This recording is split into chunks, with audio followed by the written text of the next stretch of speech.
Meeting to order. Sorry, Rob.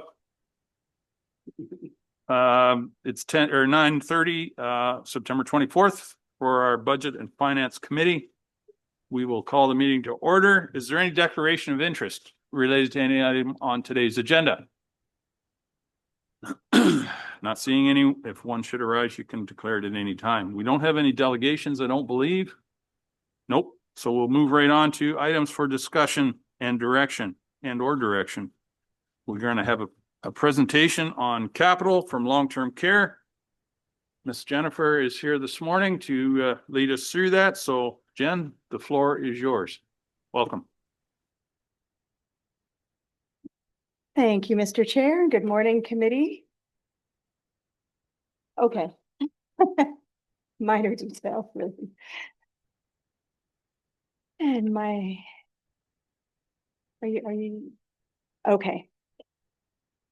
We'll just get the presentation up on the screen.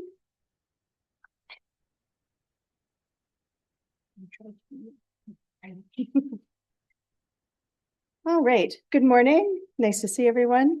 Okay. I am here to give an overview of the long-term care capital process. And with me, I have Marcus Harco, who is the long-term care financial manager, and he is here to help us answer any questions.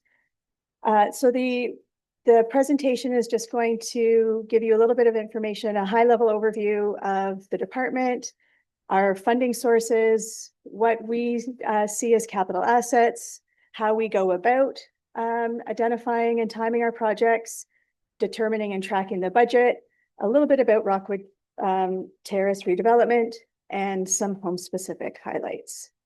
So as you all know, the department overview, long-term care, is made up of our 3 long-term care homes, Grey Gables in Markdale, Lee Manor in Owen Sound, and Rockwood Terrace in Durham. Grey Gables is home to 66 residents. It was originally the House of Refuge, built in 1903. And in 2021, Maple Lane transitioned to the Behavioral Support Transition Unit. Lee Manor is home to 151 residents, opened in 1973 and refurbished in 2006. It was a joint development by the Lee Estate, the City of Owen Sound, and the County of Grey in the province of Ontario, and historically has approximately 66 people moving in each year, although that is trending up. And Rockwood Terrace is home to 102 residents, opened in 1984, has approximately 41 people moving in each year, and is currently in the redevelopment process. Wanting to just highlight on this slide the differing ages of the buildings. Each building does have a building supervisor or a maintenance manager that oversees the bulk of the assets, including the bricks and mortar. And who do we serve? Well, we have our 319 residents. We have 640 staff, 250 designated care partners, 36 volunteers, and lots of students and other health partners. Our capital funding sources are the Ministry of Long-Term Care. They provide funding for comprehensive minor capital, and these are very specifically outlined eligibility. Their criteria for minor repair and upkeep of long-term care homes. This government has been bundling together funding streams that were little pots of money for specific items and have been bundling them together into one fund called the Comprehensive Minor Capital. And that's at a prescribed rate of $55.69 per bed per month. Long-term care, home-specific reserves, and Grey County taxation. As we've discussed briefly, our capital assets are our bricks and mortar, parking lots, etc., and as well as our equipment. So everything from nursing equipment like lifts, lift equipment, to dietary kitchen equipment, laundry equipment, HEPA filters, sanitization equipment. Those are all of the items that land on the capital asset list. So how do we identify and determine our projects? How do we plan? How do we build our 10-year plan? We rely heavily on our building condition assessment report. It's very helpful to have one document that outlines each piece of equipment, each asset, its life cycle, its predicted end of life, the cost of replacement, the cost of repairs. So we use that tool a lot. And then the other, we use a Works Hub software program for our preventative maintenance. So our building and maintenance team has a very rigorous preventative maintenance program that looks at all of our equipment, all of our assets on cycle. We track that information and we use that information to make good decisions.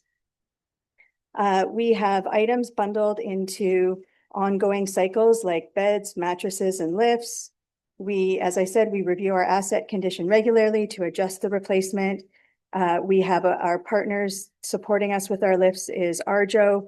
They have a service program that also supports making sure that our equipment is in good working condition, is safe for the residents and the team members using it. We have scheduled replacement or upgrades, like painting is on a scheduled cycle. And then we have provincial funding and provincial directions. So these are a little harder to predict. Those might be specialized funds that come available due to external factors, such as air conditioning, sprinkler systems. Those are some examples of items that have come up in the past. And like the other departments, we use our request for proposal. We use a quote system to make sure that we are being fiscally responsible. Our project timelines are adjusted to accommodate infection prevention and control protocols, minimize disruption to vulnerable residents. And we have monthly finance and procurement meetings with the executive directors, the maintenance leaders of each home, so that we are checking in on our projects. How are the projects that are actively in play? How are they going? What's next on the list? What's the status? What are things running over? Did things cost too much? Did it come in too high? Where are there opportunities to make adjustments? And those meetings happen on a monthly basis. And Rockwood Terrace redevelopment.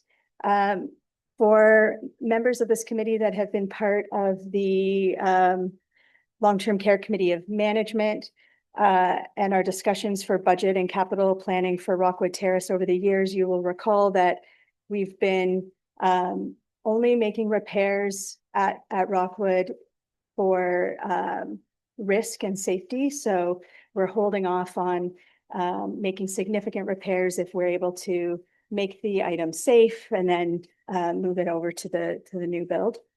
We are looking at opportunities, though, with the transition to the new Rockwood Terrace for inventory opportunities for the other two homes. So as you recall, the new Rockwood needs to be completely turnkey, ready to go for residents moving in, which means that the existing Rockwood Terrace will still have a number of assets that are in very good condition, like beds, mattresses, some lifts, that kind of thing.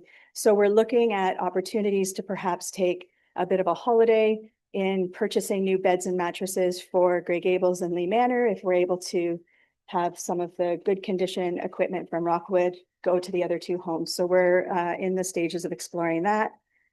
Fixtures, furniture, and equipment is a huge topic that we spend a great deal of time on in preparing for the new Rockwood Terrace.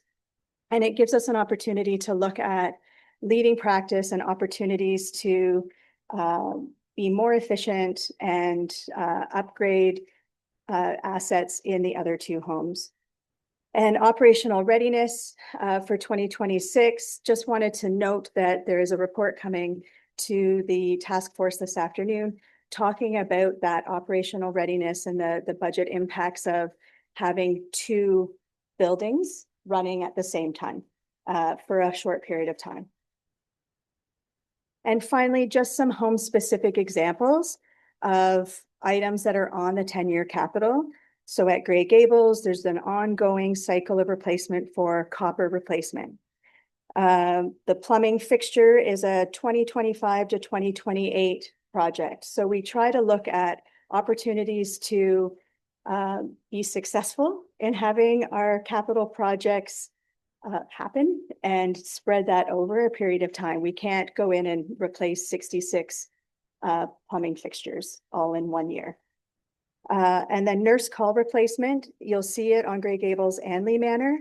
And this is an example of where we have paused a replacement at one of the homes to be able to align with the Rockwood Terrace rebuild. So we're trying to be efficient, make good decisions. We're trying to have consistency across the 3 homes for repair, for ease of use, that kind of thing. So Grey Gables and Lee Manor have nurse call replacement on their 10-year capital to align with the nurse call system that's going into the new Rockwood. Lee Manor has building automation system on their 10-year capital. And again, this is an opportunity to look at efficiencies and savings. And nursing station modernization is another item on the 10-year capital for Lee Manor. And this was an opportunity to improve privacy and efficient use of space for the team members and for the residents. And Rockwood Terrace, we've talked about a little bit, and I'll just highlight for those of you that are coming out this afternoon, we'll be able to show you an example of the new beds that we're getting, which is not only leading practice, but it's an opportunity for safety for the residents and for the team members. So right now, when new technology comes out and new systems, they are added on to the existing. So the bed is an example where everything is built in. So there's alarm system, there's fall prevention systems, there's lighting that supports that. And we're excited to be able to see that, trial it at Rockwood, and see if that's something that we want to move to the other 2 homes. That is the presentation. Happy to answer any questions if there are any. Oh. Thank you, Jen. Before I go to questions, I need a mover and a seconder, maybe please, to receive the report. Councillor Nielsen, Councillor Deckard. Councillor Nielsen, you had a question. Go ahead, please. Thank you very much, Chair. Just a quick question. I know like our BCA study, and I know staff have commented before on capital process that the asset management plan, that BCA studies, nothing's replaced until it actually needs to be replaced, right? So we do those calculations. But when it comes to the long-term care homes, because it's a healthcare facility, are there items that have to be replaced on a certain schedule? Like I think of our firefighters for volunteer firemen says your firefighter equipment has a life expired and then it's done. You need to shift it over. Is there a lot of equipment that end up having the same process? Thank you. And through you, Mr. Chair, I would say we don't mess around with lift equipment. So if the contractor recommends something is at the end of its life for lift and transfer equipment, we absolutely follow those guidelines. But for the most part, with our preventative maintenance program and our partnerships with contracted suppliers, we are able to look at things like how often has it been repaired? If it's been repaired a number of times, perhaps it is time to make that replacement, or it seems to be going just fine. So we're going to put those funds in reserves. We're going to keep an eye on the item, and then we'll be able to make that replacement when it fails or stops working. But for the most part, we're able to take that same approach as other departments. Thank you, Jen. Any other questions? Councillor Mackey, please. Thank you, Mr. Chair. Jen, thank you for the report. The prescribed funding of 5569 that the ministry provides per month per bed, I suspect that is well under what our actual costs would be for maintenance. So maybe through you to Marcus, just wondering what our actual expense would be in that regard, and what or what the shortfall is, I guess. Thank you. And through you, Mr. Chair, I will invite Marcus to the podium. Specific finance question. It's perfect for me. Yeah, through you, Mr. Chair. Yeah, the comprehensive minor capital that comes in is a fairly new funding one to alleviate the repair and maintenance, general wear and tears. How we've handled it, and that is there's plenty of unexpected costs that come up for us to apply to it. So what you did see was that back about 2 years ago, we were able to alleviate a little bit of our repair and maintenance expenditures on the operating side between the homes to actually effectively using it to say, okay, we can offset this. And then beyond that, it's being used for capital projects that come up as upsets or maybe if they have an increased cost. So it's a very hard one to say, since even though we can show you, for instance, that Lee Manor has an annual levy for our capital reserve intake of 154,000. In 1 year, they could be spending 800,000 or something like that. So it's not something that is a clear indication to say, oh, this is offsetting completely because it's against our tenure. It's more or less used to weather the storms of unexpected costs and that kind of stuff that come up, which is great for us to be able to come and say, okay, we're not coming to committee of management and that to say we need additional funds to cover one. What I will also just add as another note is that this is one source of funding that has been consistent. The other one that consistently comes up is one-time funding for a very specific niche example. And then they say, after you've completed that, you can spend it on what you will. So for instance, we went through one where it was fire AC, so air conditioning, making sure that all of our homes are temperature controlled. Latest one was fire suppression. It's not hard for you to look in the news that another long-term care home had a serious issue with it. So the province said, okay, everybody here is an X amount that's been allocated towards you. Please use it for your fire suppression, but if it's in good working order, then you can use it for other capital projects. So we get a lot of event-driven funding as well when it comes to pressures that might exist across the province as well. Thank you, Marcus. Councillor Eccles. Thank you, Mr. Chair, and through you, probably to Jen. I see at Grey Gables, you mentioned that we're still replacing copper piping. Is this going to be like a life cycle? The building probably has another 50 years and we've been at it for 20 years now.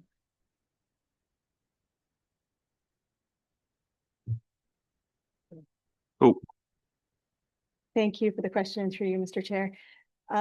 Yes, so we have been replacing the copper at Grey Gables for about 10 years. So we're just about at the end of the replacement process. I can't tell you the specifics other than we're using a better material for an industrial building than what has been built, what it was built with. And so we were having some issues with pitting and leaks, and we wanted to not be just replacing the leaks and the pitting. So we started about 10 years ago doing that replacement, and we should be soon at the end of that copper replacement, and then we won't need to be doing the replacement of copper. We'll have replaced it all.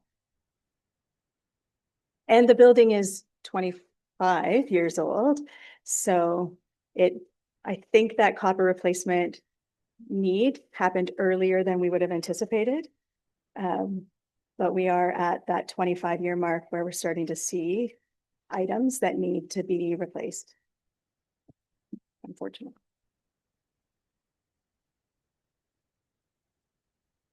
did we ever get any warranty work done on that from the contractors that built it?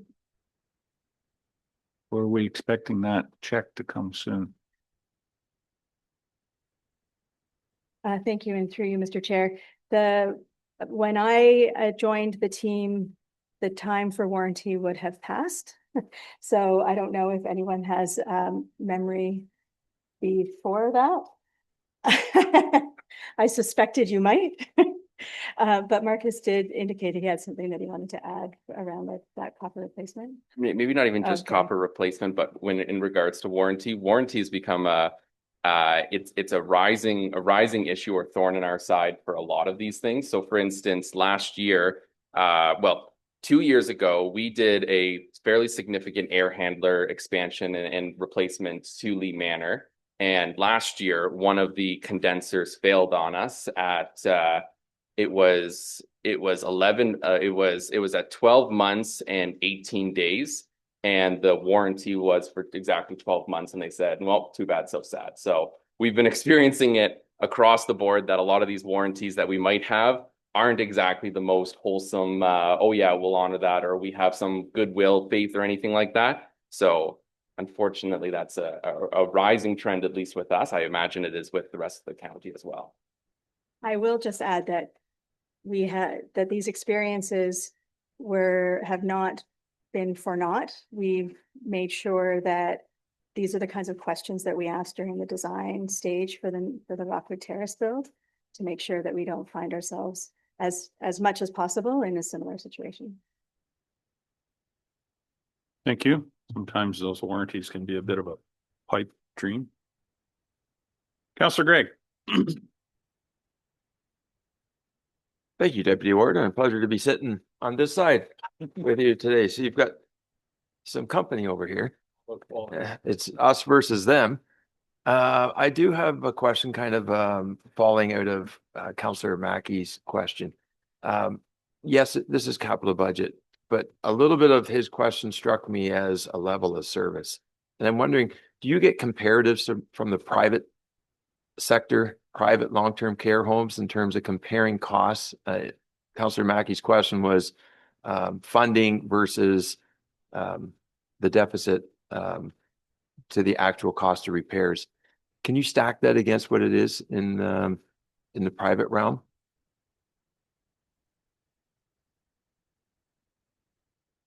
Comparing against the private sector is a fairly large, difficult task for us to do, as they're not exactly the most saying, here's our books and here's exactly what we're doing on a per one. I will say, however, when we do get some comparisons in regards to our other municipal and not-for-profits through Advantage. So every year we provide them our annual reconciliation reports, which is an audited statement done by our auditors. They're all done by their auditors, which is submitted so that we can compare to say, where do we sit in regards to everything from housekeeping, how much we spend comparison to them, including maintenance and that kind of stuff. Now, albeit it isn't a perfect one, because some will do different accounting practices to present their maintenance and repairs. Some will say, oh, well, all maintenance and repairs comes from capital reserve. So then they have no operating repair and maintenance in comparison. But we do have a fair amount that we do have comparison to.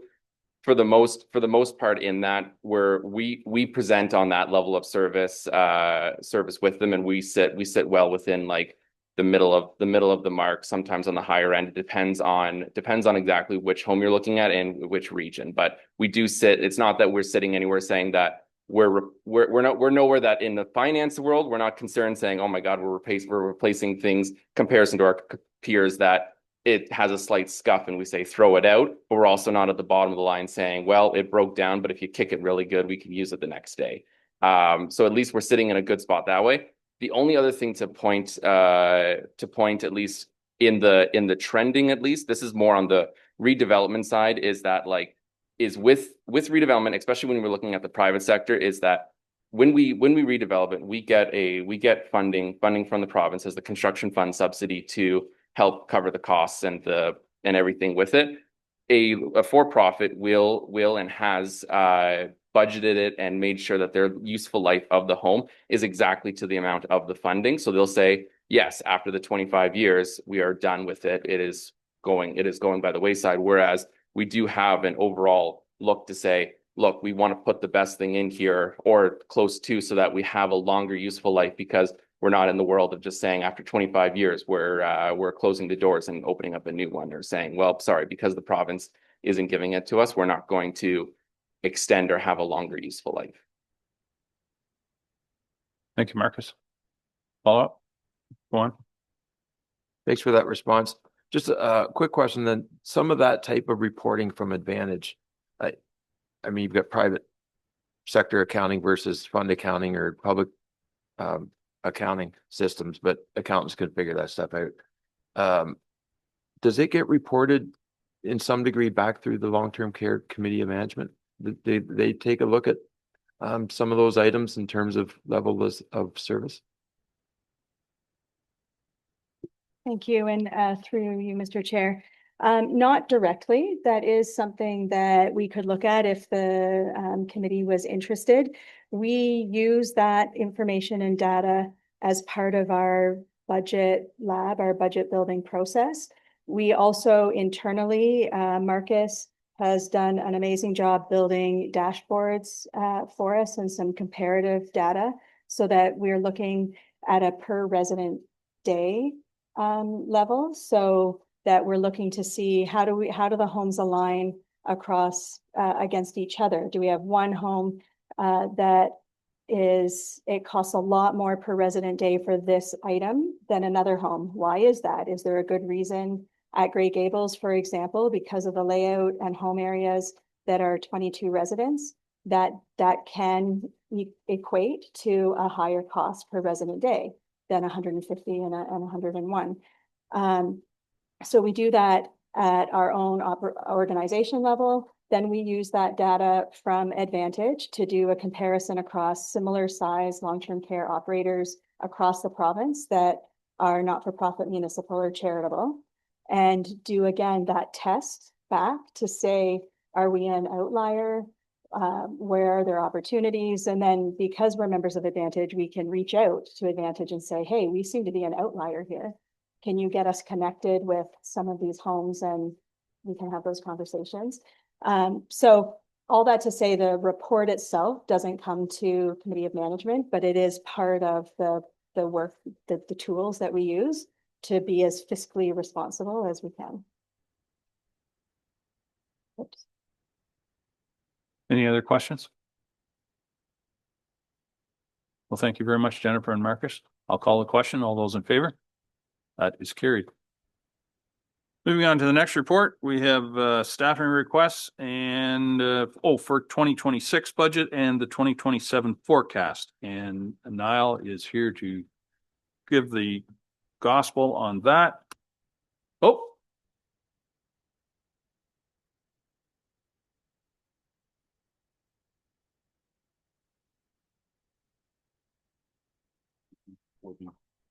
Oh, 4B. Oh, I apologize. Okay. Sue? I need a mover and seconder for the for 2B or 4B rather. Councillor Keaveney and Councillor Eccles. Welcome, Sue. Floor is yours. Thank you, and through you, Mr. Chair. Hopefully I get through this with my voice. It's much better than it was a few days ago. Mary Lou and I were attending the MFWA conference last week, though I think I came first and passed on to her and her close quarters. So we're hopefully past our contagious sections. Anyways, the report before you is going to outline our budget assumptions and a few key dates and timelines for our budget cycle. The annual budget is shaped by many assumptions regarding costs, inflation, supply chain issues, market trends, funding levels, and economic conditions. Overall, the finance team collaborates with their departments to forecast revenues and expenditures, and some of these with the more complex budgets actually start early summer and have continued right through now. Over the next few weeks, starting on Monday till around mid-October, we actually have budget meetings scheduled with Randy and Niall, Mary Lou and myself. And then we hope to bring you, excuse me, a levy increase preliminary budget at our October 29th meeting, along with some capital budget highlights. And then we will bring on November 26th, we're going to have a more fulsome budget presentation, and then committee of whole meetings on December 5th and 12th is where our plans lie for now. Some of our sources of budget assumptions, I'll just kind of highlight a few of those fairly quick. With utility costs, we typically base this based on industry projections. We look at our historical costs and if there's any fuel costs or changes that we're aware of. IT staff will provide staff with details on computers to be purchased, cell phones to be purchased, and they work with our analysts to provide their IS costs, which get allocated to each department. Within our salaries and benefits for unionized staff, we align our increases based on collective agreements or information based on HR for non-union. We have assumed in most cases that provincial funding is expected to continue at committed levels. The specific funding confirmed for the BEC until March 2026. Long-term care previously had used an advantage tool that they have been using, but they are now have reverted back to just using the case mix index from last year to continue with their funding because they found the tool was maybe not as accurate as had been in the past. We also face inflationary and supply chain issues. We are estimating overall, probably there's going to be a 2 to 2.5% increase in costs and inflationary costs over the next couple of years.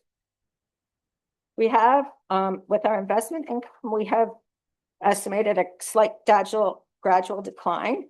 We were estimating that the Bank of Canada rate would drop 0.25% in October, but it was just announced last week that that has already happened. So I think, and a lot of our investments the bulk of our investments are actually longer term right now. So we're pretty good to know what our investment income will be. With our insurance proceeds, what I've done is I've looked historically what our increases are in each type of insurance that we have based on the portfolio of assets or type of insurance. And I'm estimating about a 7.14% overall, which is about 100,000 in 2026 and 2027. With our audit fees, we've assumed a 4% increase each year based on the RFP that we put out last year.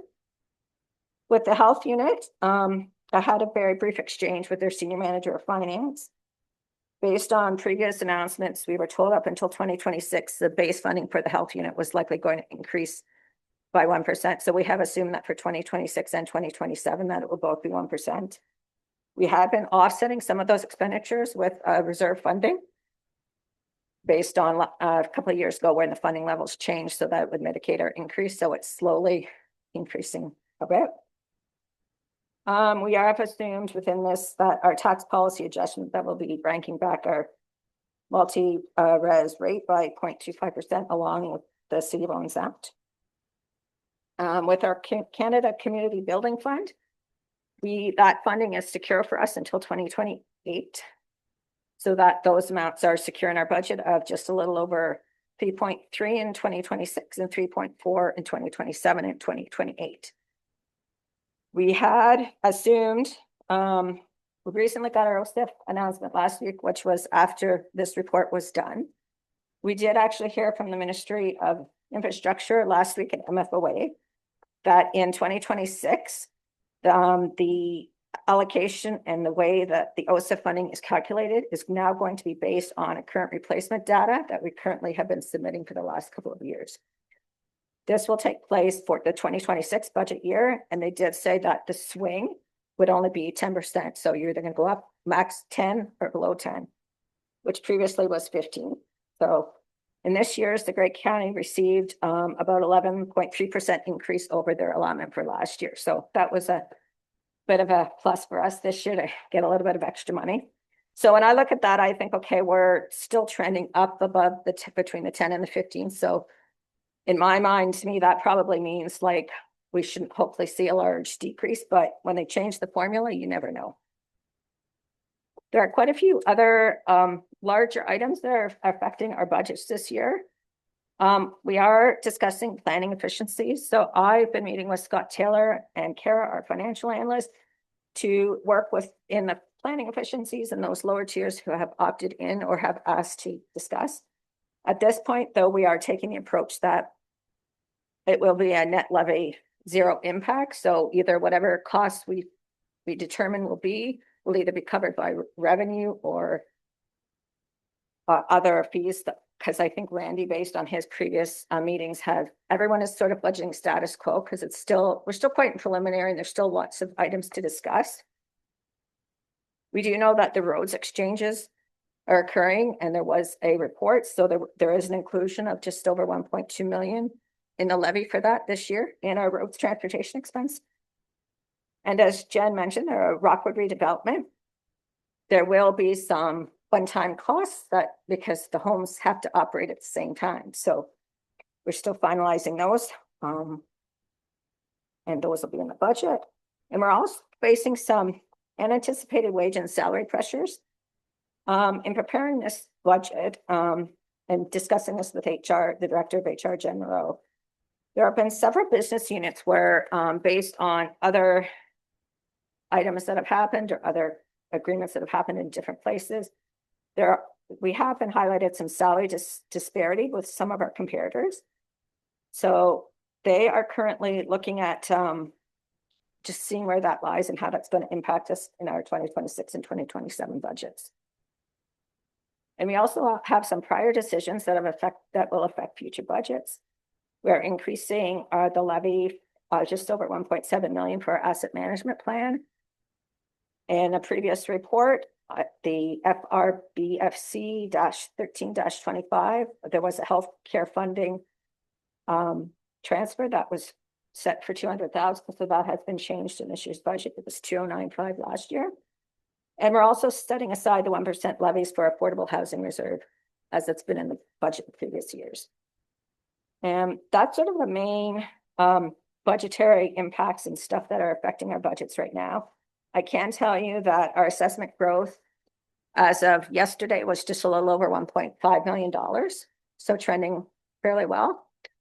I have been sort of analyzing that weekly for the last month. We haven't seen very small increases over the last month, but sometimes all you need is a big report or a big assessment or change to go through and it can change it. But we've seen a very, very gradual increase over the last couple of weeks. So that's a good number for us. So anyways, that's all I wanted to discuss today. And does anyone have any other questions?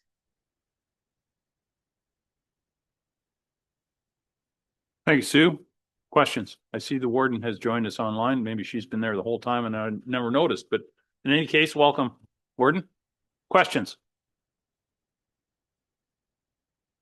Not seeing any questions? Councillor Gray.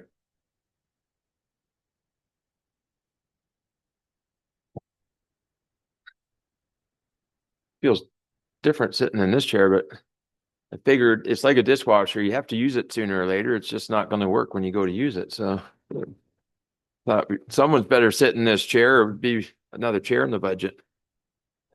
Question regarding asset management planning. We're scaling up over the next 14 years yet to 2039. Continually, we look at adding staff in the role of facilities management, project manager, and we invest in different initiatives which operationalize different initiatives to reduce future costs.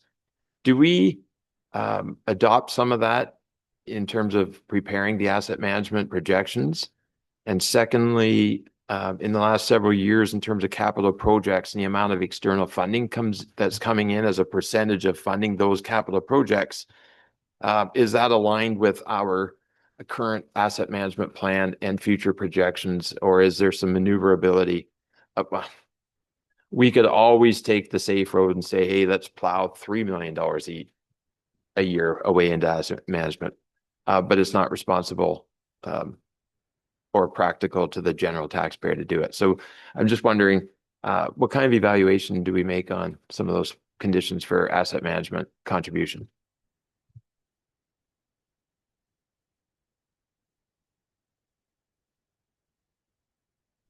I'll let Mary Lou, she's more familiar with our asset management plan than I am. Through you, Mr. Chair. It's all about, in my opinion, striking a balance. So, I agree that you're trying to keep our assets in the best possible condition. And I'll use the example, and Pat can speak to this better than I can. But years ago, when we repaved a road, it was one lift, and it might have been 20, 25 mil, maybe 40. Now we do two lifts. which helps to extend the life and protect the condition. So there's some things that, you know, when we move to doing a second lift, obviously and if you're trying to work with the same amount of money, you're doing less kilometers and maybe not getting to the next road. And then it was a case of if a road already needs to be reconstructed, well then, you know, that one's sitting and we're going to try and protect the integrity of the good roads and keep them good. For sure, we're taking into account any money that we can get from other sources, obviously. But it's all about asset management is doing the right thing to the right asset at the right time. And so obviously that's the goal, and that's the goal of every department that we have here. It's easy for short life assets, such as computers. Jody can tell us that, you know, here's your planned replacement life cycle. Okay, we're good. Pat's team, working with their fleet manager, Marty Zevenbergen, they can talk about their equipment and their vehicles. You know, most of those, if you have like a pickup, say that has like a 5 or 7 year life versus like a tandem, which might have like 12 years, those are easier. Where we get into the trickier situations is the roads, because you've got, and it's been less precise the longer the asset has of a life. And that's why we use for buildings, the building condition assessments, because sometimes it's good to have just an independent second set of eyes that doesn't look at something every single day and then go, oh, you know, I didn't see that. So it's a long-winded thing, and it's not a simple yes, and it's not a simple no. And then we're trying to prioritize as well. So if a department knows that they only have so much money, where does this rate in the pecking order? So they have their own internal criteria as to whether, you know, is this a life safety issue? Are we trying to protect the integrity of a structure? You wouldn't want a dome to collapse, et cetera. And then you work to figure out how best to use the money that you have. No different than, you know, years ago, we replaced an ambulance early because in theory, we should have kept it 2 years longer, but it had blown the turbos. So we were better to dump that ambulance and replace it versus one that showed it, oh, it'll be 7 years old, it should be gone.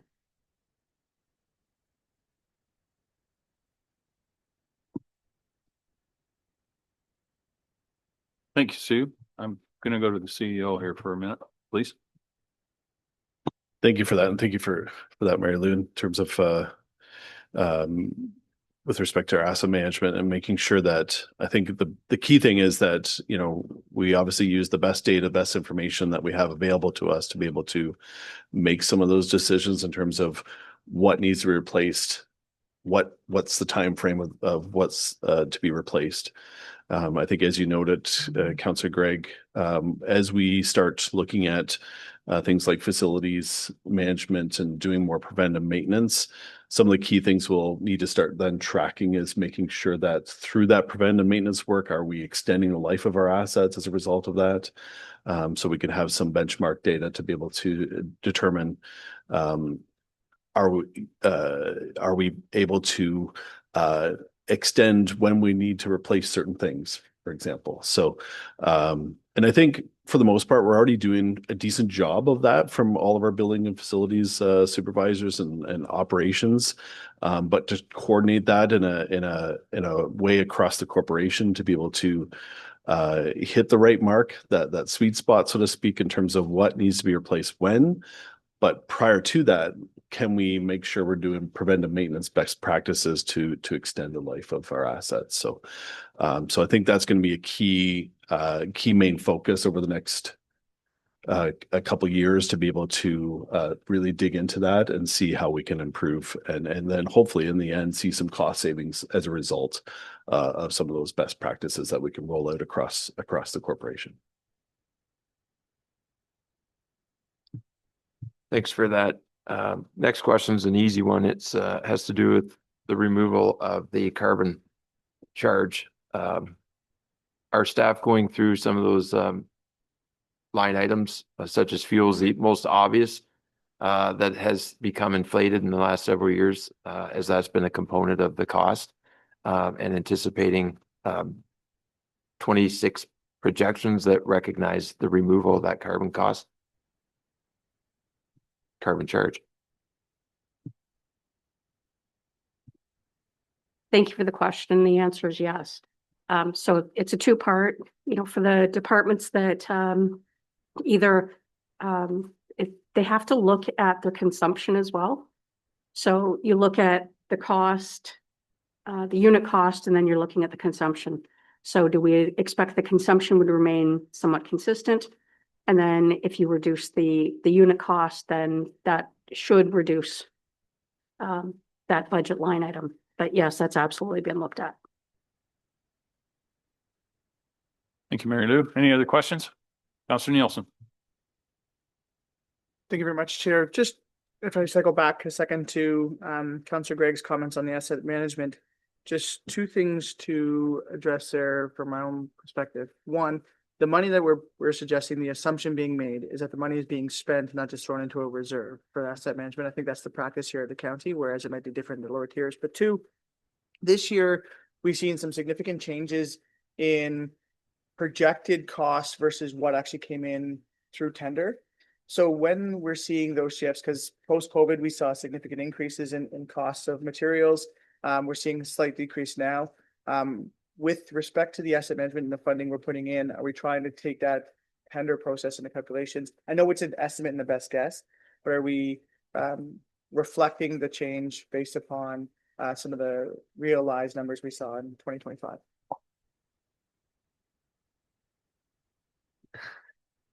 So we should have brought you the next iteration of the asset management plan before the July 1st deadline. We are behind for a couple of reasons. One was our asset management coordinator. She went on mat leave in March. The analyst that was helping me try to get to the finish line, he left for another opportunity. So we're a little behind. And amongst everything else that's going on. So yes, we are taking a look at the unit costs. And I will say that this asset management plan will be somewhat of a placeholder because it's based on the assets that we currently own. Keeping in mind that you proceed with the road exchange, a lot of that just throws it out the window. So it really is going to be a placeholder, but yes, we do take a look at updating the unit costs, and transportation's doing that as best they can. Obviously you don't know how many tenders you're going to get, how competitive, any one company might be depending on how many jobs they've got booked, etc. So it is really difficult. But yes, yeah, it's absolutely taking a look at it. Just one final comment, if I may, Chair, is that, in this report, we're suggesting inflation coming in between 2 and 2.5%. The increase here we're looking at doing for asset management is about 2.1%. So you're not, or a levy impact, sorry, that's what I'm going off of. So it's in line with what we're seeing. It's not, I guess, to go against Councillor Gregg's comment about being like too onerous on the taxpayer, we're trying to be pretty efficient. And I think when staff's response is to looking at how we address the 10-year capital and how we make adjustments midterm of that, how we review an assets like what we're doing with Rockwood Terrace as we're moving along. So I'm confident that staff are doing everything in their power to keep that number as low as possible while trying to maintain the same quality of service we're providing. Always a challenge. Any other questions? Okay, I'll call the question. All those in favor? That is carried. Thank you, Mary Lou. Thank you, Sue. Now we come to the one that everybody's been waiting for. Now, well presented for the meeting this morning, I must say. Could I have a motion to receive or to support the recommendation and a seconder? Councillor Carleton, Councillor Deckard, thank you very much. Niall, the floor is yours, sir.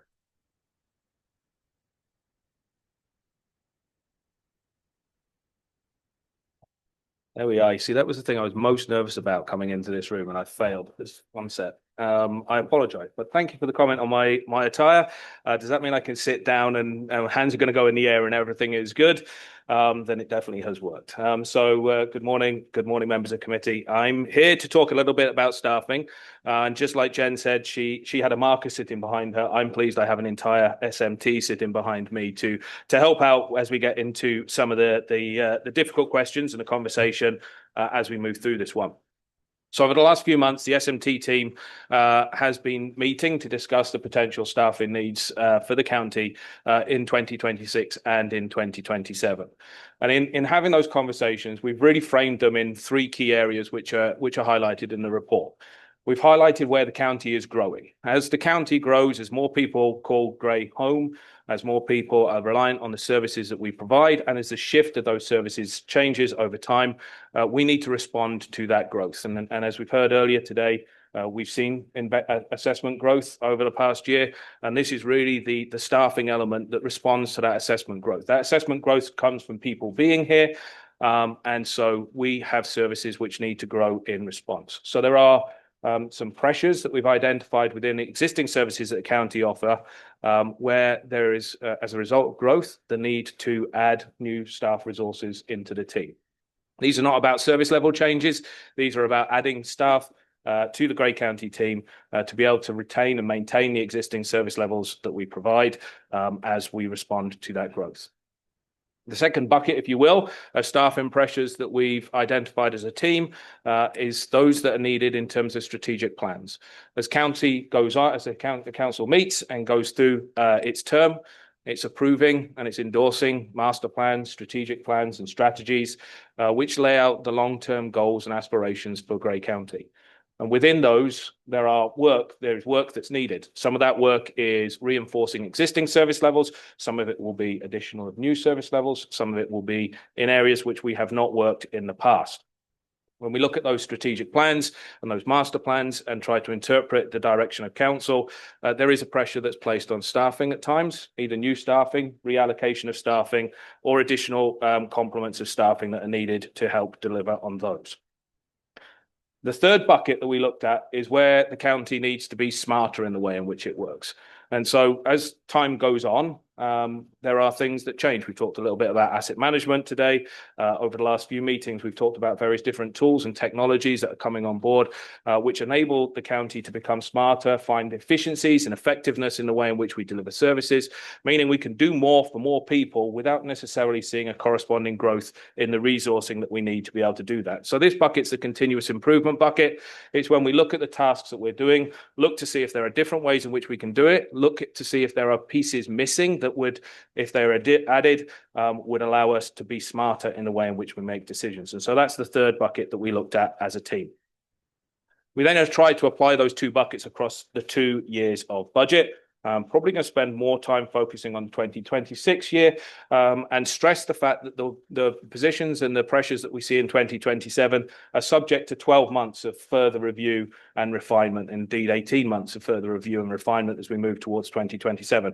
And so these are a little bit of a best guess at this point in time. We wanted to make sure that we were highlighting some of these pressures early so that council is aware of them. But there's a lot of space between now and then for us to refine these a little bit further. There may also be things that crop up between now and 2027 that change that forecast somewhat as well.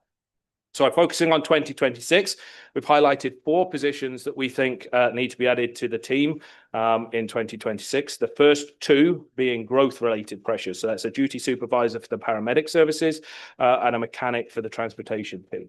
And so we're working through the redeployment piece of work. We're looking at growth of calls, as Kevin, as the director, noted a couple of weeks ago. We're looking at 8 to 10% growth in call volume already this year. And so we're expecting that call volume to continue to grow as community shifts and changes and indeed grows across Grey County.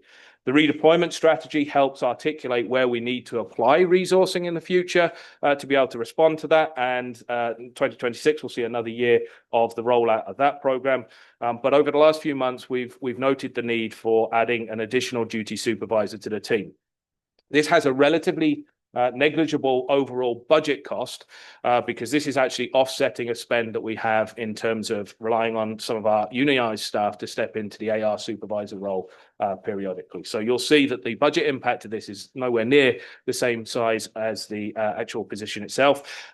We have a large number of lost hours when we have our supervisor team on board. Those lost hours are associated with the need for continuous training in our supervisor pool, the need for vacation, sick time, and so on and so forth. And so we always rely, and we will continue to rely on temporary supervisory coverage from the unionized side of things. This will not eliminate it, but certainly we'll be able to reallocate a lot of the costs that are paid for that towards applying this to this position.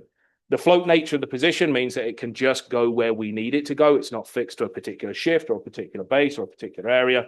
It's a position which we can direct as needed.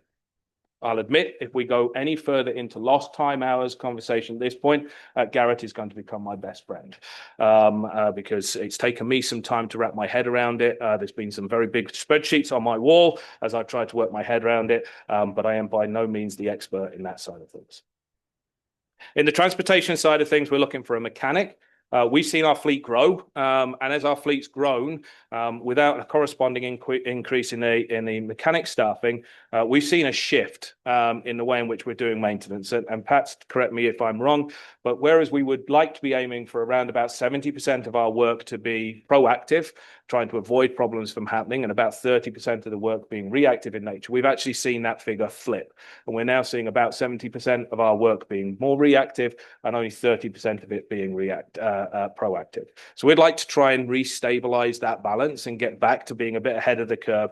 So instead of repairing trucks before they, when they go wrong, spend more time looking after the trucks in advance. We're also seeing that fleet grow. And again, you'll see some of the figures of the numbers of pieces of equipment that the team look after.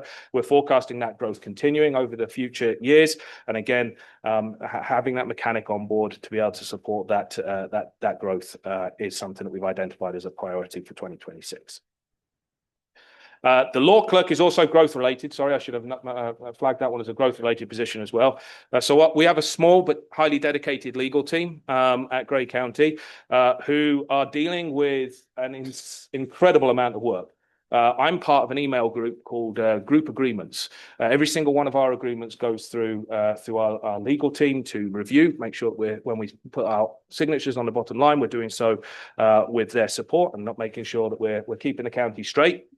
That folder can generate 10 to 15 agreements a day sometimes. We are dealing with in the order of 500 or more agreements every single year. Some of them are very small, some of them are very large. They are all complicated and they all keep the county signed up to various different things. And so our legal team look through all of those elements. We're also taking on increasingly complex bodies of work, and an example of that is the road exchange that we're currently going on.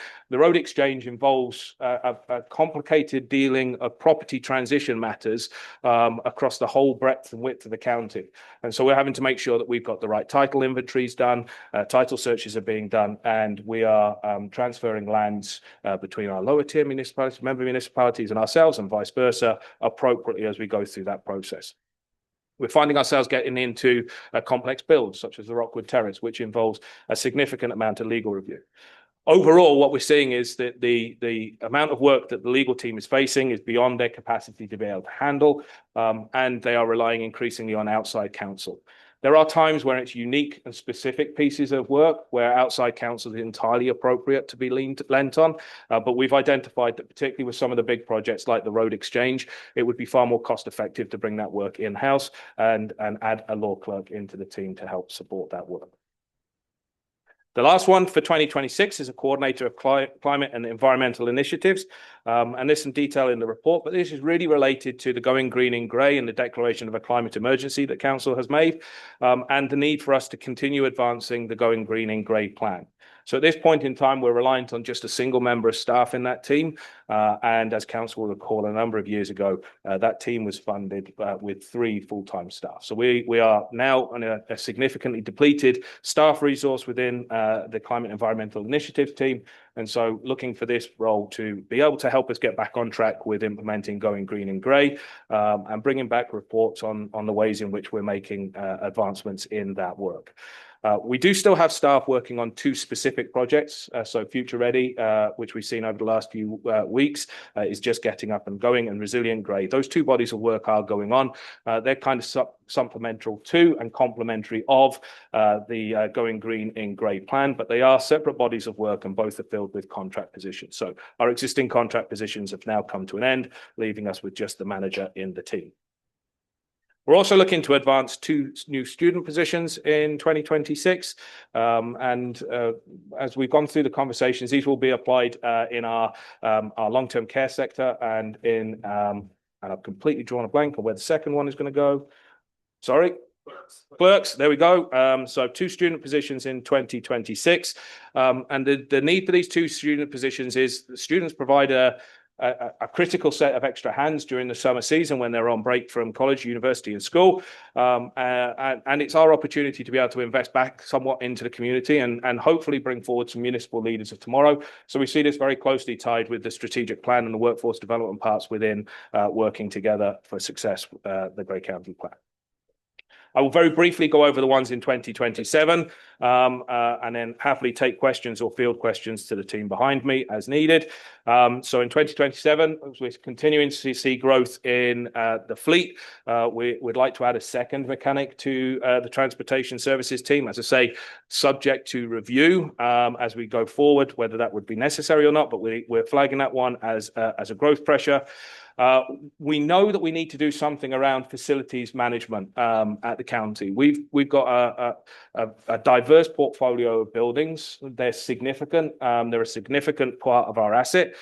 We have a significant team in various different departments that are looking after and maintaining those buildings on a week-to-week, day-to-day, and month-to-month basis. As we started moving forward with a new position this year in the manager of facilities, we're looking at the opportunities that might exist for coalescing the facilities department in some way, shape, or form to try and find some efficiencies and effectiveness within that portfolio. We're not quite sure what the staffing needs might be around that, and so we put a flag out there for potentially a role in that area. I have no idea what that role might look like at this point in time. That will be subject to much more work and council scrutiny. In a similar sort of vein, as we've come off the employee engagement survey this year, started looking at the Joint Municipal Services Committee that has been struck and the priorities that council's starting to pull out from that body of work. And as we're starting to look at activating that fourth part of working together, the Grey County Strategic Plan, we've identified the need for somebody to take a bit of a leadership role in terms of performance and culture. That might be primarily within Grey County. It might be a service which we're able to offer on a more broad basis. And again, don't entirely know what that looks like yet. Lots more work to be done, but that would be within the human resources team. And as we're starting to look at continuous improvement, one of the gaps that we've often found ourselves in, indeed we've had some good conversation this morning on this, is the reliance, the need for good quality, robust data sources on which we can make decisions. And so one of the conversations we've been having is how do we organize, manage, maintain, and give access to data to allow teams to make important decisions and bring them back to you. And so the need for a business analyst or a data analyst of some sort within our technology team and information services team has been highlighted. And in 2027, we'd like to continue the growth in the student pool. Again, the 2 specific roles that are flagged is one into the finance team and one into, and I've drawn a blank, communications. Thank you very much. The communications one we flagged because we do have a bit of a milestone in 2027 as we hit 175 years. And so having some additional capacity built into the team to possibly help reflect that was something that we flagged. And so with that, I will leave my mic alone and turn the chair back to you. Thank you. Now, questions? You're happy if there's none? Well, we've got a bit of meeting time to chew up here yet, so I'll ask Councillor Eccles if he'd like to ask a question.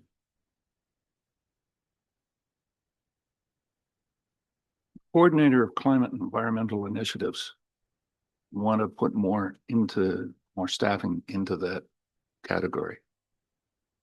And in 2027, then we want to get a facilities manager. Climate and environmental, I understand, and as you've just said, was looking at more environmentally, more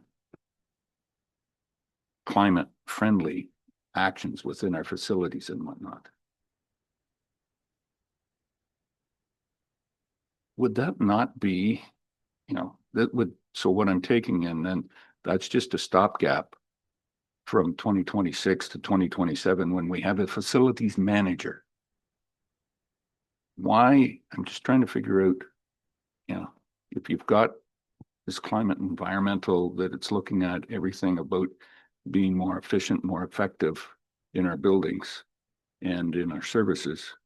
And then we're going to hire a facilities manager to do the same job? Or explain that one to me.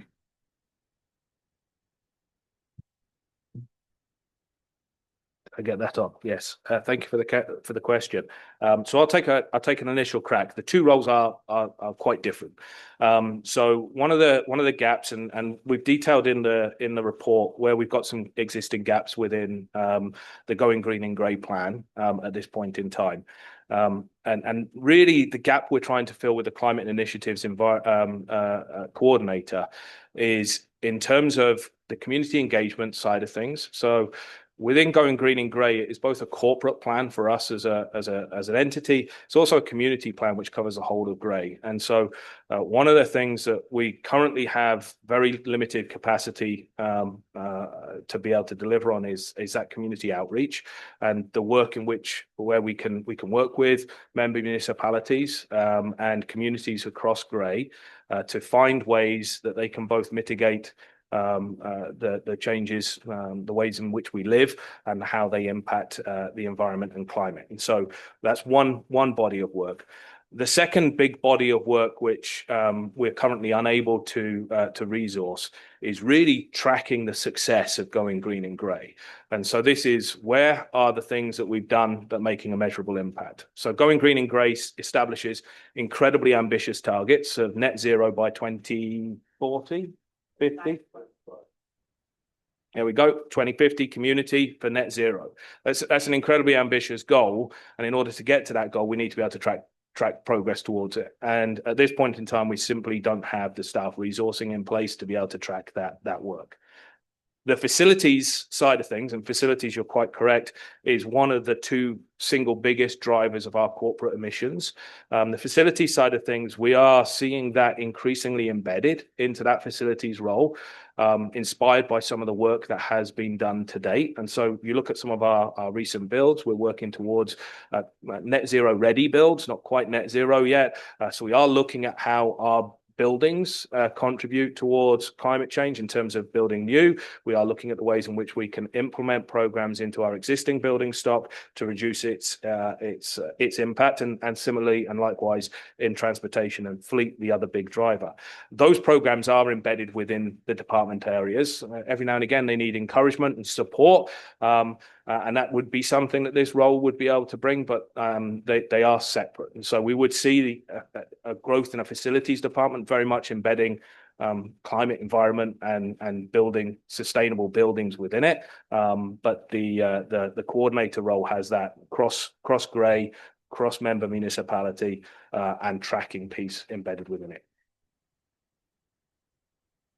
Thank you. Now, any other questions? Councillor Mackey. Thank you, Mr. Chair. And thank you, Niall, for taking the target on this morning.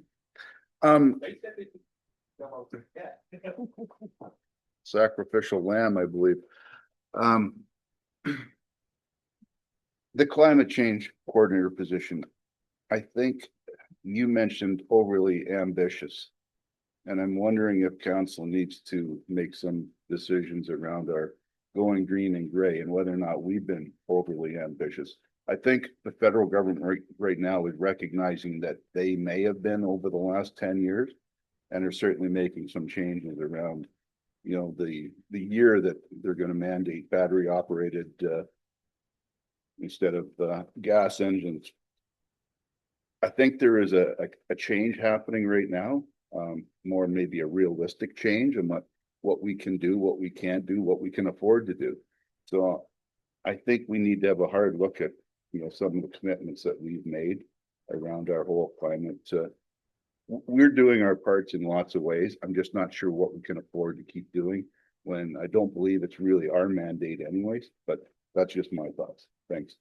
Well, there wasn't really a question there other than it was a comment, and I think we need to review where we're going in regards to climate change. Thanks.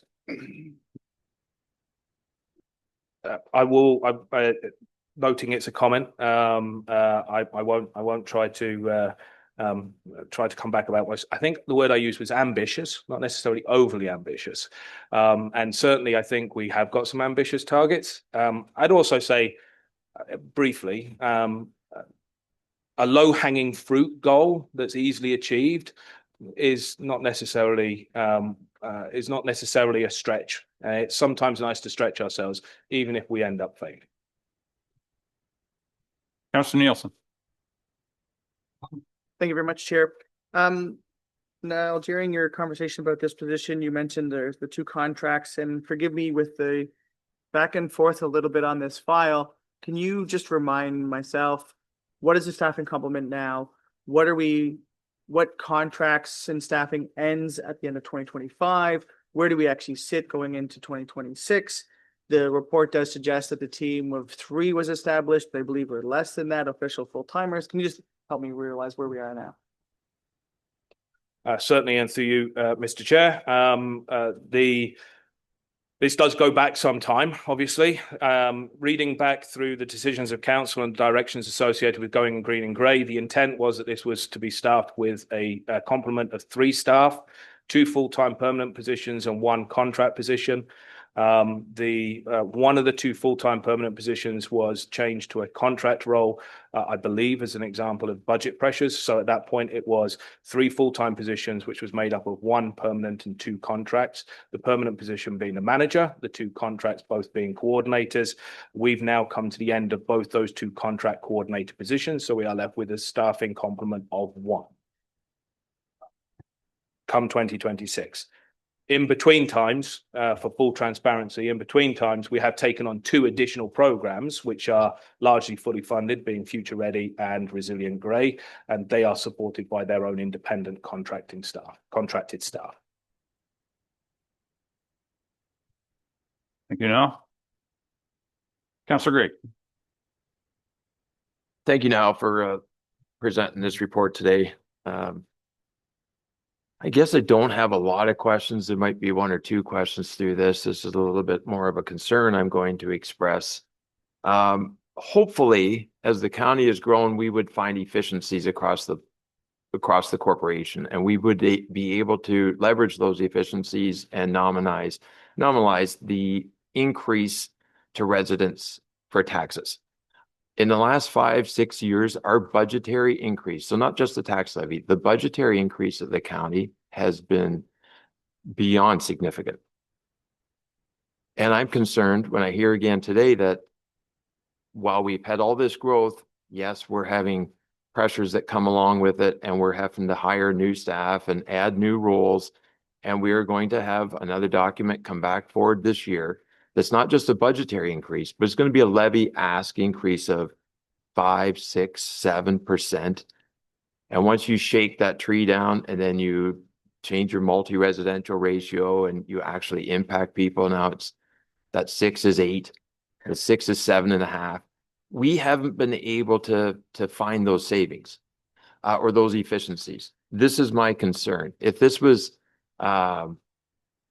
many businesses, over time, if you continue to elevate your expenses over and above revenues like this kind of trajectory is going, your accountant and your banker are going to have a sit down with you, and they're going to explain the difficulties that you're having operating your business. I know when we had the strategic plan session, we had an afternoon at the Bay Shore. I remember a couple of years ago saying paramedic services is going to be a very large challenge in the future. As our population ages here in Grey County, if we want to maintain that level of service, this is going to be an extraordinary expense that is going to occur. Health challenges to the whole system and we heard it a week ago with the CAO and board, CAO, speaking about the graying of the population and the challenges that's going to present. I think we have got to find efficiencies and more opportunities to support council in providing a budget that is more responsive of a 2 or a 3%, more inclusive of acknowledging all that tax growth that we've had in the last 5, 6, 7 years. Supplemental assessment growth of north of $1 million is wonderful. It's also wonderful to be able to acknowledge that and leverage it and increase services, but not to increase and leverage it and still ask another 6 or 7% from the taxpayer every year. I can understand, it's demonstrated, the ask for the duty supervisor for paramedic services, the mechanic for transportation services over 2 years, 2 roles. At what point do we start to look at the private sector to service some of our fleet needs now? We can't keep growing the corporation, 1,147 employees. What was that number 15 years ago? I mean, our growth has been monstrous, and that comes with OMERS contributions. It comes with significant overhead. It comes with challenges in downsizing again afterwards. The law clerk, you demonstrated well the need in the road exchange, but I question why we would onboard the full-time role yet. I think perhaps it's a contract type of need. Council's perhaps giving direction for one particular project. So let's check that project off and then not have an FTE in the corporation long-term. I think looking at perhaps going to some private garages, perhaps to supplement if we've got that much difficulty in our mechanics and servicing our fleet, is there an opportunity to experiment for a year or 2 and bring this back?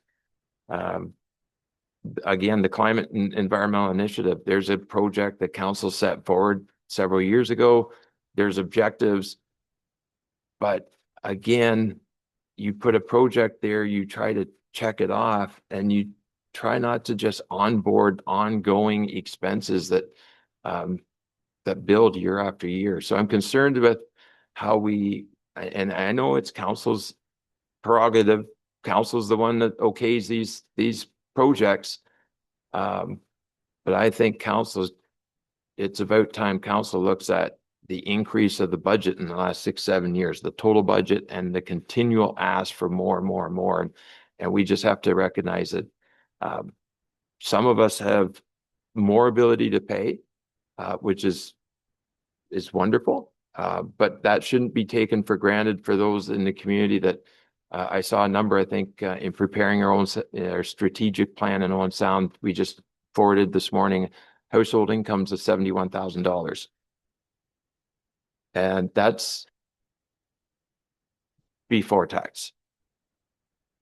So I think it's about time. We can ask to add more services all the time, but a lot of these services are not what people are worried about at the dinner table when you're talking about real household incomes and the real pressures on single families, single individuals in the community.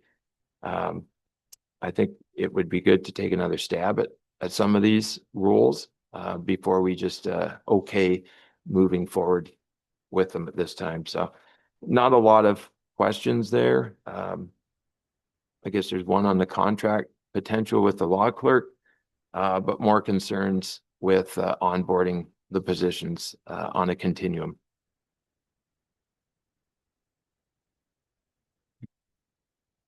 Thank you for those comments, Councillor Greg. With respect to the comment around efficiencies, what I can indicate to the committee is that each department always looks for opportunities to be as efficient as possible with respect to their operations and their budgets. We have started looking at things like lean processes, project management frameworks to be able to look at those opportunities where we can be efficient, where we are trying to then limit the asks that are beyond then the current capacity of each of our departments in our current operations.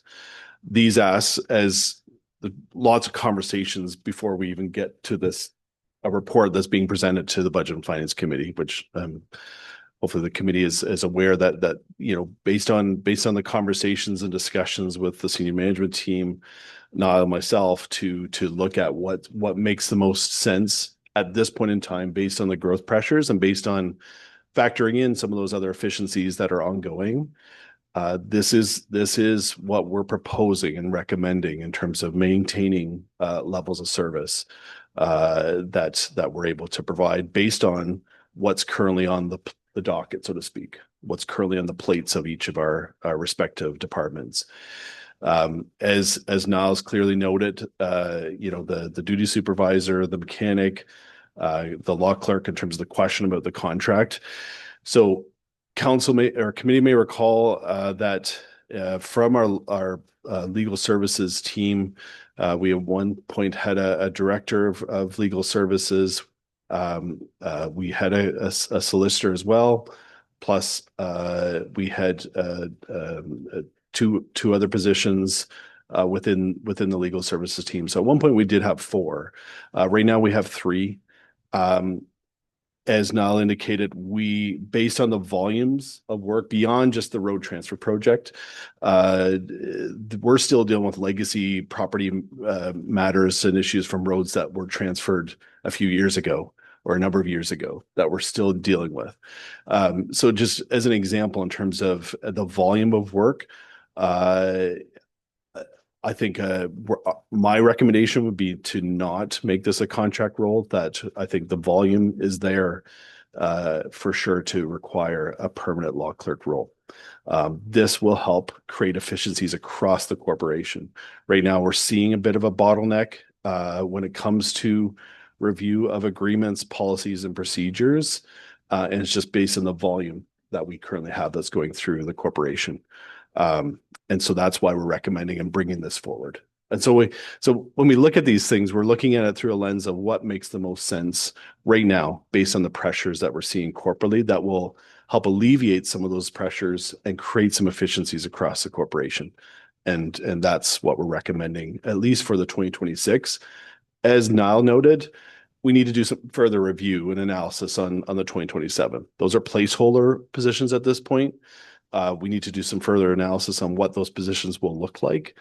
But we anticipate that there will be some sort of form of position that will likely be required, again, to create some of those efficiencies and opportunities across the corporation. So I'll just leave it at that, but we're bringing this forward based on quite an extensive review and analysis of what we think we require at this stage in order to be able to move forward with the current projects and everything that's identified through our strategic plan, based on the growth pressures we're seeing, and what we're seeing across the corporation. Thank you, Randy. Councillor Gregg. I think just to wrap up my comments, one of the subject matter, one of the paragraphs spoke to the joint municipal services. There's one right there. I wonder, I know in Owen Sound we have some mechanics on our full team fleet, and I just wonder, can we interact better? Can we explore more opportunities to share services such as that? We've got a committee struck now at the county. That's the whole intention of it. And then the first outcome I see is to add another role in language. So right instantly, I'm concerned when we're trying to evaluate a committee to find savings and efficiencies, and there's an ask for a new FTE. And then my other comment would be that the climate change portfolio, going green and gray, used to be within the planning department, and perhaps and then it was pulled out of planning and a standalone within corporate services. Maybe it should be evaluated to be returned back within the planning department. It is planning. And it's what you can afford. I'm not sure. I think maybe Councillor Nielsen maybe said, or someone said, it's what you can afford. It's no different than your house. You could spray foam 4 inches. You could spray foam 8 inches. You could go 12 inches. It's better and better and better. What can you afford? So that's my summary. Thanks, Deputy Warden. Thank you. Any other questions? The chair has a question for Pat, actually. Pat, I note in the section of talking about the proposed mechanic position that our mechanics currently maintain 6 vehicles for Bright Shores transport vehicles. I presume Bright Shores owns those vehicles. In my mind, that would be a good opportunity to reduce the workload on the current mechanics. Send those 6 vehicles to Councillor Gregg's point, to Owen Sound. Perhaps their mechanics would like to look after them, or a private operator for that matter. I don't remember those vehicles coming into our care, but at least that would be something I would look at anyway. Not to suggest that we maybe don't need the additional mechanic at some point, but yeah, I'd soon hive those off to someone else. Anyway, that said, are there any other questions from the committee? Councillor Mackey. Oh, sorry, Niall, or Pat, do you want to respond to that, please? Yeah, I think we originally started taking on some of that work because of our staff's kind of accreditation and expertise in ambulances. There's a lot more they do than just, the 4 wheels and the engine. Like there's a lot of other add-ons in the ambulance that our guys are qualified and that do now. So I think that's why we started taking on. But yeah, it does create another 6 vehicles on the checklist that makes it harder for our guys for sure. And briefly to add to that, there's a chargeback. So we have shop rates which are charged out for that service. Indeed, all our paramedic vehicles, we have shop rates, and that perhaps speaks to the earlier question. We adjust our rates; they're just short of shop rates, so that we remain competitive for that. But it is a source of revenue to the mechanics and the fleet side of things. Thank you, Councillor Mackey. Thank you, Chair Millen, and through you to Pat. Just in regards to the mechanics position, I'm certainly a proponent of preventive maintenance, and I think that's the value that we see from those mechanics positions, and they very well may pay for themselves. Are you able to drill down into that? What savings by doing all the preventive maintenance as opposed to the reactive maintenance? Typically, if I hold my brakes off of my truck and don't do the regular maintenance, then I'm all of a sudden going to have a $2,500 bill. So I suspect over all of our vehicles that there may well be savings in having that position. Do you have any sense, I guess, on what that actual savings, or it's really paying for that position, but overall we're in a better position because of an addition of mechanic? Thanks.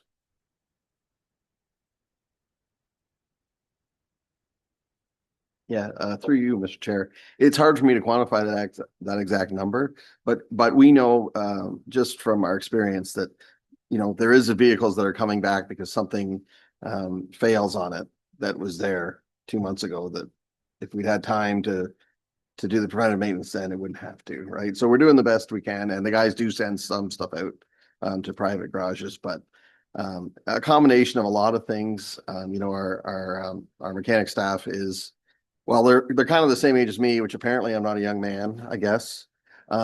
So, we are looking, we've got the apprentice now, we're kind of looking to fill, to start keeping the kind of the lineup going.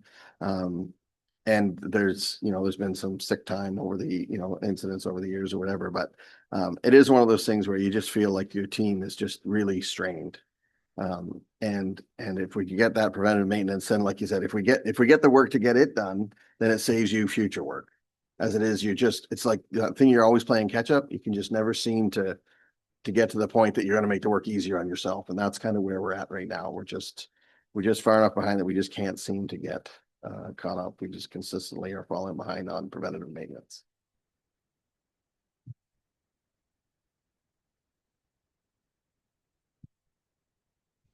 There we go. Thank you, Pat. Councillor Eccles. Maybe we should keep the law clerk position in place for the whole mindset that a former CEO said to me, well, we've got to continue. We've got to do this because nobody is. Or the province has given it up, or the feds have given it up. So it's downloaded to us and we're doing it. What I see here strategically is we've taken on a massive amount that I'll argue we've got no reason to be even in it. Point was just brought forward by the chair. We don't have time to do preventative maintenance on our own equipment, yet we're looking after Bright Shores. Because Bright Shores couldn't find anybody else to do it, so we jumped in. We keep our rates just slightly below what they are. Bright Shores is getting a great deal on it. Oh, which is a provincial health care. The next thing they're going to be coming for us and asking us not just for a bunch of capital, operating budget to keep it going. Got to look at that being the health unit and a few other of those things. So let's keep the law clerk on, but not doing anything to deal with properties, figuring out what do we get out of so that we can operate this under, as Councillor Gregg says, a position of fiscal responsibility to our community. We're talking about, yeah, we're taking on all this assessment and growth is wonderful. And oh, isn't it going to be? We're going to be in a flow of cash. Well, apparently it's not, because every time we turn around, we've grown. We've got to ask for 6%. Growth isn't paying for itself, even with development charges. It costs us continuously. We're going to run this as a, somewhat of a break-even point. And it certainly sounds like most of these positions are not, never will be, taking on other stuff to generate revenue. Yeah, we're getting $75, but it's costing us $100. I might have been a little facetious in saying keeping the law clerk, but strategically, we've got to really look at it, Councillor Gregg, you're correct. Just because somebody else isn't doing it in the municipality, in the county, does that become by default the county's got to do it? I don't, have the law clerk make it back that no, it's not the county property taxpayer's job. We keep adding on to these things. Here we are in climate and environmental initiatives, trying to meet Canadian federal government commitment, a provincial government commitment.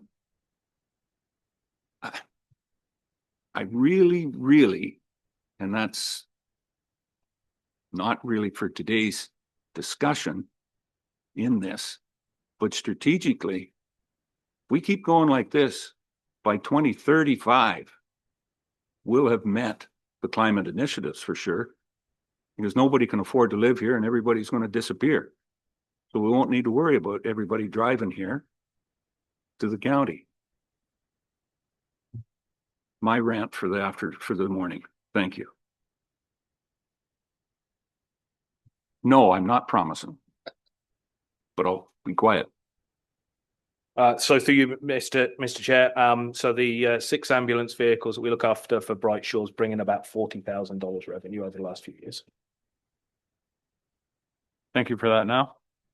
Any other questions? Okay, not seeing any. I'll call the question. All those in favor? Sorry, everybody, if they'd mind putting their arms in the air just a little bit higher, that is carried. Thank you very much. Okay, thank you now for that. Thank you, Pat, for your support there. We have a closed meeting matter to deal with. The motion is that the Budget and Finance Committee does now go into closed session pursuant to Section 239, subsection 2 of the Municipal Act 2001, as amended, to discuss labor relations or employee negotiations, specifically bargaining updates. And Jen Moreau will be taking us through that. Would someone care to move that we go into closed session? Counselor Carlton, seconded by Counselor Eccles. Thank you. All those in favor? That is carried. So we'll. Thank you, Rob. We are now back in open session and I can report the council only or committee only discussed what was on the closed meeting agenda. Any correspondence, Madam Clerk? Nope. Any other business from the committee? Counselor Greg. Thank you. And at this time, I just wanted to ask, the best example to me was many years ago, the county had a study that demonstrated cost savings with paved shoulders as opposed, and the savings coming from less road maintenance in the shoulders. That's the catalyst for the question. And the CAO mentioned something alongside that earlier at this meeting too about, I think it was the legal clerk role and some of the savings and efficiencies. But back to the paved shoulders report, we never get documents to demonstrate that came to fruition. So there's something that was a motivator for the paved shoulder policy, but when do we ever see information return that demonstrates that there is a savings and here's where it came off the operating budget? So now you can feel motivated and positive and you're accountable. I guess the biggest thing is you're accountable to the decisions that you made. We often don't see any financial data that's put out there and that helps us become accountable for some of those decisions. I'm just wondering, I guess staff's feedback on those concerns. Try and take a crack at this one, and then if anyone else has it, yeah, and Pat's as well. But yeah, maybe do you want to start, Pat, on as it relates to the paved shoulders at least, and then I'll build on that. Yeah, when we went into paved shoulders and kind of had our such a policy, it was more a report than a policy, really. We're currently finalizing the paved shoulder policy to bring back to this committee. It's getting to the point where we've almost got it finalized. And the report that we're writing, we're going to have some of that data in there. We've been talking to our operations staff about washouts. The one thing it is hard to quantify is, that 14% of accidents that are from a shoulder drop off, say. What the cost is to, society or claims, some of that data you might not have. But as far as just ongoing operations and maintenance activities versus what an installation of paved shoulder is, we're going to include that data in the report that we'll bring back shortly. And then I think overall, I think part of this is we may have some of that information and data. Part of this is I think the 2027 ask, I'd say, around the business analyst, data analyst, is to really be able to have the capacity to dig into some of that information. Again, we want to have some further discussions internally about what that looks like, about how we might be able to get the best bang for our buck, so to speak, when it comes to that data analysis piece. But it could be in areas like that so that we can report back on what efficiencies have been gained with, in this case, paved shoulders or other things that we might be able to help support further recommendations and further decision-making going forward. So that I'll just leave that as a current placeholder, but part of it is obviously we're analyzing through some of our various data sets that we can, but overall, I'd say there's not a lot of slack in the system to be able to really dig into some of those pieces and report back to council with respect to those efficiencies gained. Okay, Councilor Gray. I appreciate that. I always think that nobody knows the department more likely than the managers and the directors. And it's just helpful sometimes to have it become more evident. For years, I've always just seen it's a generality now in a lot of reports, and not just here. There's efficiencies gained. It would be nice to have that expanded upon and demonstrate it in a numerical sense, monetarily, what are those efficiencies, and it helps hold us all accountable to the decisions then that we're making. Thanks. Thank you. Any other business from the committee? Not seeing any. Our next meeting is scheduled for Wednesday, October 29th, here at 10 a.m. I need a motion to adjourn. Councillor Carlton and Councillor Nielsen, all in favor? That is carried. We now stand adjourned. Thank you, Madam Clerk.